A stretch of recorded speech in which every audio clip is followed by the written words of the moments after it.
Good afternoon, everybody. Brian Neubert here from goldandblack.com. I don't know why I do that little clap. Anyway, Brian Neubert here from goldandblack.com, live in a one-of-one first-time background here for our rap videos. I'm in Cardinal Court. Purdue just beat Northwestern 80-60 in Mackey Arena. The arena and all of its auxiliary spaces are occupied at the moment by the wrestling event going on out there. So I've been chased into here, into Purdue's practice facility. I hope they don't mind, and I hope the echo is not too awkward. So this is your rap video, obviously following Purdue's 80-60 win over Northwestern. It's brought to you by our friends at the Purdue Union Club Hotel and the 811 Restaurant. I appreciate their support very much. Dive right into it here. I thought this was a more significant win for Purdue than most of your Sunday afternoon Big Ten wins over Northwestern would generally be for a couple of reasons. One, playing without Jaden Ivey, that's a really big piece of what Purdue does. That's a player with considerable gravity on this team, obviously, and one of those things where you don't just pull it out and not feel it, especially as good as he is, but also how much influence he has over the entire operation. Obviously, really hard to lose an All-America level player and not feel it. Two, I think you came off of two really, really taxing road games this past week at Illinois and Indiana. Three, it's an afternoon game. Purdue has played pretty well in the afternoons. I don't think this is a deep sleeper of a team, as Purdue's had a few times over the years where you really had to worry about those noon or 1 p.m. starts. But it was an afternoon game. If you got here to Mackey Arena and you were here like 30 minutes before, it just didn't seem the same. It didn't seem like everybody was awake quite yet. Obviously being a 1 p.m. game on a Sunday, on an NFL Sunday, the result on Thursday night being what it was probably stemmed a little bit of enthusiasm. Jaden Ivey not playing probably stemmed a little bit of enthusiasm. It just didn't seem like the same energy in Mackey Arena. And, players benefit from the energy in Mackey Arena, but when it's not there, too, that's something that's missing. So I thought this was kind of set up in a couple of different ways to, be that proverbial trap game for Purdue, where maybe they don't necessarily lose, but they come out and they kind of look like they hit the snooze bar a couple extra times. Exact opposite. I thought Purdue was really good. I thought they were really good at both ends of the floor. I thought they were dialed in. For the first 10 minutes, maybe there were a couple of moments there where you thought they needed something to happen to really kind of kick it into high gear. But when you're sitting here talking about them kicking into high gear when they're already playing well, I think that was just kind of maybe wanting a little bit more to get the crowd into it. And if the crowd got into it, then, I thought this could really have gotten out of control for Northwestern very quickly. But I thought Purdue played really well offensively. I thought they played really well defensively. I don't know if the numbers necessarily reflect it defensively because Northwestern went pretty deep in the shot clocks in the first half and made a couple of at least 3 threes that were really tough and shots you absolutely can live with if you're Purdue. And they had to do that just to get to 28 points at halftime. I think the second half, the Northwestern started strong, but I thought Purdue made it really difficult on them. Boo Buie goes on that little run of 3 threes in the span of a minute 11. I don't want to call that a fluke because he's done that before, but if they're not in come-from-behind mode and Boo Buie's not just chucking, if they're just running their general offense, that's 9 more points that might not happen. You take away the 9 in the first half, you take away the 9 in the second half, that's 18 less points. I know that's a really torturous way to kind of look at the numbers here in terms of what Purdue was able to do from a defensive perspective, but I think they forced Northwestern into making a lot of tough shots, and I think they had to make a lot of tough shots just to get the 60 points. I think Purdue did a really good job defensively. I thought, in the first half you saw Sasha Stefanovic seemed to be all over the place from a defensive perspective. I thought he really took the lead there from a team defense perspective. I'll be interested to watch the game again tomorrow to see if what I thought was the case early on actually was. But I thought Purdue was really good into rotations. They made Northwestern finish shots through people at the rim instead of giving up a lot of dunks and layups. And I thought they were just on top of things from a defensive perspective. And that is probably your number one marker on how focused is a team coming into one of these Sunday afternoon games against an unexciting Big Ten opponent. So I thought Purdue did a really good job there. I thought Sasha Stefanovic did a really good job, obviously, from an offensive perspective. Shot making and playing well or not playing well are two very different things, because you can play well and not make shots, you can play bad and make shots, so on and so forth. Shooting kind of comes and goes. Effort and preparation really don't. But I think that, obviously Stefanovic had a great game from a shooting perspective today, really picked up a lot of that load offensively. The 15, 16, 17, 18, 19, 20 points, whatever it was, Jaden Ivey, I can count all day if you want me to just sit here and count the significant offensive contributions you would have gotten from Jaden Ivey in this game. I think Sasha Stefanovic kind of became that guy, not in the same way, but he got you to the number you needed to get to 80 points. And then obviously the big guys, as they should have been against Northwestern, were really big advantages. Neither of them get more than 12 points, but they both get 12 points. Neither of them get more than 10 rebounds, but they both get 10 rebounds. So it was kind of the Spider-Man meme where everything was exactly the same. Zach Edey and Travion Williams basically getting the same numbers.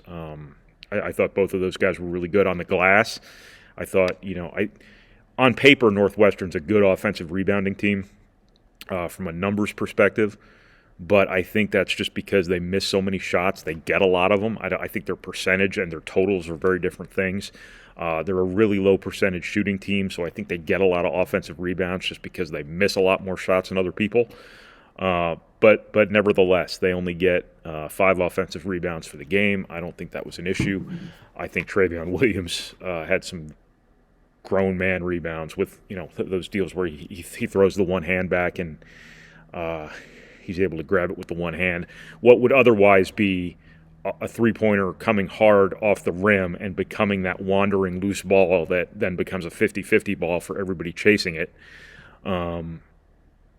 turns into a defensive rebound for Purdue. I think he was really good on the defensive glass today. Have to give him a lot of credit for that. I think Purdue across the board was really good on the glass today. And Purdue's advantages on the interior, like they always should be against Northwestern when Purdue's constructed the way Purdue's constructed and Northwestern is constructed the way Northwestern is typically constructed. I think all of that really showed up today. And I think Purdue got timely play and timely shooting from some guys who, were part of that kind of composite of contributors that really, I don't want to say you didn't miss Ivey, because you can't have a player that good leave the lineup and not miss him in some regard. But I thought in the second half, Isaiah Thompson's 8 straight points there early in the second half was enormous. And I think that Eric Hunter's play in the last 10 minutes of the second half was equally enormous. Purdue's point guards take a lot of hell from people on the internet. And I think that, sometimes that's a little bit misguided. I don't think anybody pretends, that those guys are stars or that those guys need to be averaging 20 points a game or whatever it is. I think sometimes people get caught up in red herrings where, it's the Rutgers game or it's the Wisconsin game or whatever it might be, and people look at a box score and they say Isaiah Thompson didn't score. That's why Purdue lost. But they don't look at the fact that Johnny Davis got 37 or Ron Harper got 30. They look at Isaiah Thompson not scoring or Eric Hunter not scoring. They're looking at what Purdue's 5th scoring option did instead of looking at what the opponent's 1st scoring option did as the reason, a defeat occurred. I'm not saying either of those guys are, all Big Ten guys. I'm not saying that they're great college players, but they haven't been Purdue's problem as much as the court of public opinion would lead you to believe they're Purdue's problem. It was really a good moment for them, I think, for them to really help Purdue kind of get this one home. Both of those guys made really clutch plays, really important plays, combined for 18 points between them. Were part of a good defensive effort for Purdue, and as I said before, just sort of a composite of the contributions that really helped Purdue get through not having Jaden Ivey. It helped that you're playing Northwestern too. Northwestern is not very good. That being said, they have jumped up and bitten some people before who probably played a game like this in the afternoon, probably showed up to the arena a little sleepy. Michigan State, and they got what was coming to them. But I think Northwestern is a really, really flawed team. I thought Northwestern put its guys in a bad position by having Pete Nance guard Purdue centers. I don't know why you don't start Ryan Young to at least have a credible big man guarding Ross-Ade and or Travion Williams. You really put Pete Nance in a tough position because Purdue wasn't going to have Ross-Ade guarding Pete Nance at the other end. They were going to have their four guarding Pete Nance at the other end. So you just put him in a really tough spot. I'm not sure that was the reason he got in foul trouble necessarily. I'm sure it was part of it, but I know his fourth foul was on a moving screen on Ethan Morton on the baseline. So it's not like that's necessarily what relegated him to really not be much of a factor, but you're just putting him in a really bad position. When you got Ryan Young, who's probably a slightly above average Big Ten big man, is a guy who's productive, he's physical, he tries hard. That would have made a lot of sense to do. I just don't know what Northwestern was doing there. You're asking a lot of Pete Nance. He has to really help you offensively. You're asking him to guard a guy who's 7'4", 290 pounds, whatever it is. And then you need him to carry you offensively. It just doesn't make any sense to me. I think Northwestern, too, really helped Purdue. There was that one fast break that accounted for a 4-point Purdue swing where those guys just make really bad decisions. I think you look at Northwestern's guard play at times, and I don't even know who that was who turned the ball over, so I shouldn't even assume it was a guard.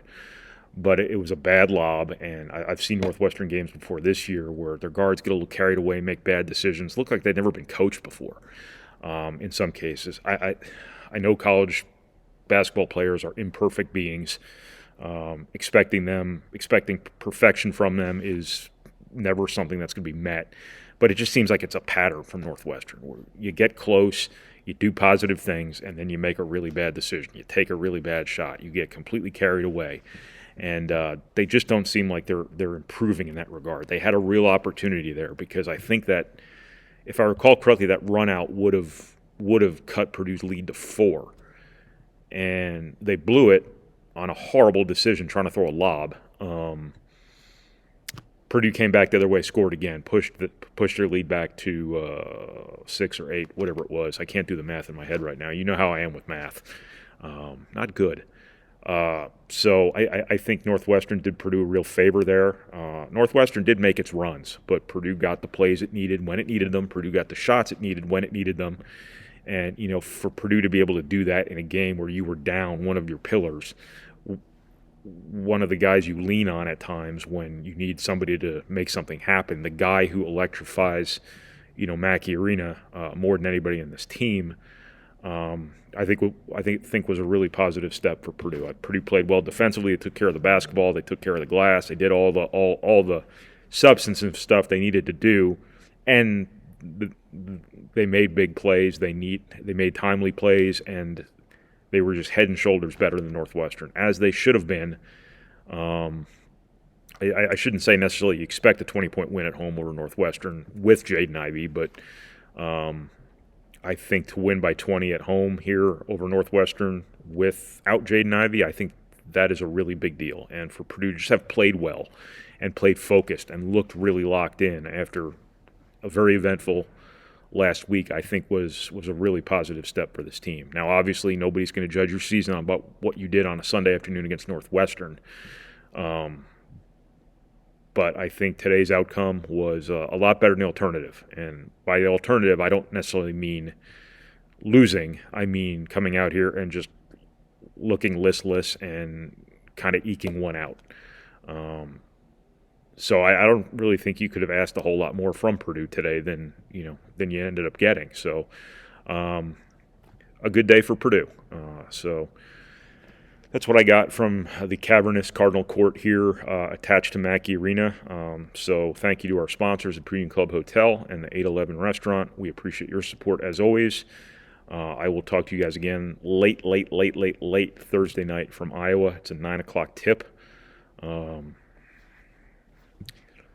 So thank you for watching, thank you for reading, thank you for listening, and thank you for processing our materials, however it is you process our materials. And again, we'll talk to you again Thursday from Iowa. And I hope there wasn't an echo in here where you heard everything I said twice. If you did, I hope it was better the second time. Thanks, everybody.